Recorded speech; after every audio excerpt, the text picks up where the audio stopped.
وای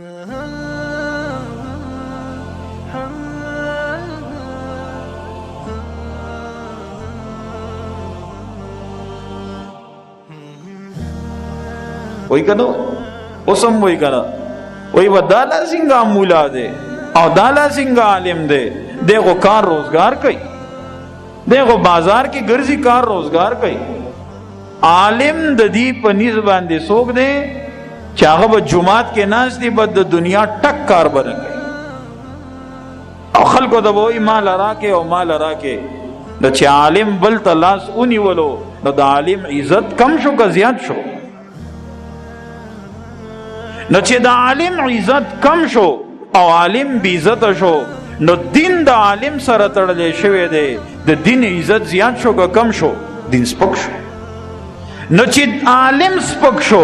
او د عالم د وجه دین سپک شو نو خلکو کې د دین شوق او جذبه به ډیریږي که کمیږي به نو نقصان شو که ګټه شو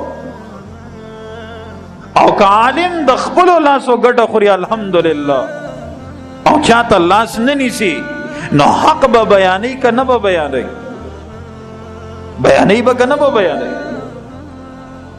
از تاسو نه یو تپوس کو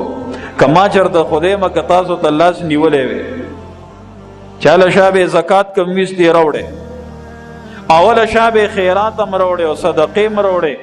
او پیشمنې هم راوړې او روجمات هم راوړې خدای مه که ما داسې ویلی وی نو تاسو به زما تاسو په نظر کې زما عزت به زیات شي او که کم شي و په ایمان وای قرآن هم مخې ته پروت دی تاسو به لګی چې دا ډېر سپک مونته سړی دی په ایمان وای ویل بم که نه بم ویلی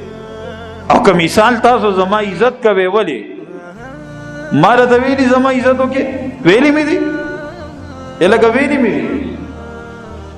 استاسو زړه کې د قرآن د وجې چېرې دا زمونږ استاذ دی مونږ ته قرآن ښیي او فی سبیل الله راته ښیي نو زړه کې زما متعلق څه شی دی اکرام دی عزت دی او که نه بې عزتي ده په ایمان یې ووایه خوش آمد لمه وایه زه درته حقیقتا خبره کوم نو په نبی علیہ السلام اعتراض کولو چې دا څنګه د الله پیغمبر دی دی خو روټۍ خوري او دی خو بازارونو کې ګرځي یعنی کار روزگار کوي کله شام ته ځي تجارت پسې او کله یو ځي ته ځي او کله بل ځي ته ځي دا لا څنګه د الله پیغمبر دی نن هم وایي که نه دا څنګه عالم دی دی خو کار روزگار پسې ګرځي نو څوک یې عالم به بل ته لاس نیسي دین عزتمندو تر څو چې عالمانو د خپلو لاسو ګټه خوړه دین سپک شو او دین بی عزت شو عالم بی عزت شو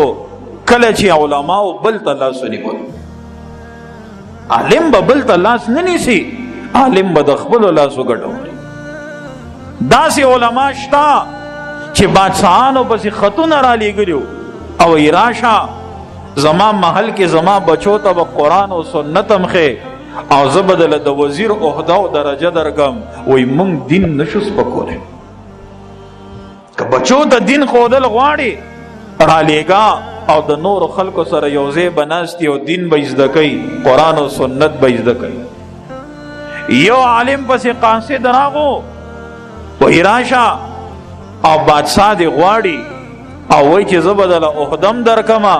او زما محل کې زما بچو ته سبق خایا هغه وایي صبر وکړه کښېنه زه راځم کور ته لاړو او اوچه روټۍ د 10 ورځو هغې راوویسته او په پتون باندې کېغوسته وایي ښه وایه بادشاه دې څه ویلي وایي جی بادشاه دا خبره کوله هغه د هغه اوچې روټۍ نه ټک وویستو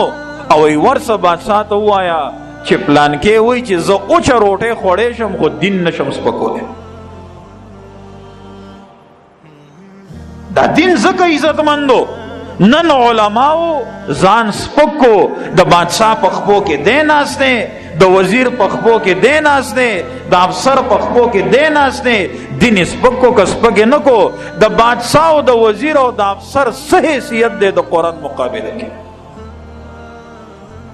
نن بادشاه دی خلک عزت کوي نن وزیر دی خلک عزت کوي نن افسر دی خلک عزت کوي سهار که د کورسۍ نه کوشي کنزل پسې کوي که نه کوي پسې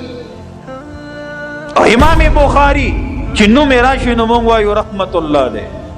امام اعظم ابو حنیفہ رحمت اللہ علیہ، امام شافعی رحمت اللہ علیہ، امام مالک رحمت اللہ علیہ، امام احمد ابن حنبل رحمت اللہ علیہ، امام محمد رحمت اللہ علیہ. وایو کہ نہ وایو؟ ابو هريره رضی اللہ عنہ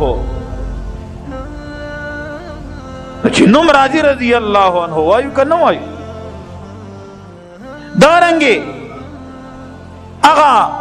مصعب ابن عمیر رضی اللہ عنہ گورا، اغا بلال حبشی رضی اللہ عنہ گورا، اغا عزت مندی ولی دا عزت دا دین دا وجہ دا قرآن و دا سنت دا وجہ ملو. نن علماء و زان سپکو ار سڑے وی زما بچے دے ڈاکٹر و انجینئر شی او یو سڑیم دانوی چی زما بچے دے دا قرآن عالم شی. وی زکا علماء سپک شو، علماء زان سپکو نو چې ځان سپکو نو دینم سپک شو. ستا خو اوچت مقام او درجه وا، ته خو د نبی علیہ السلام وارث وی.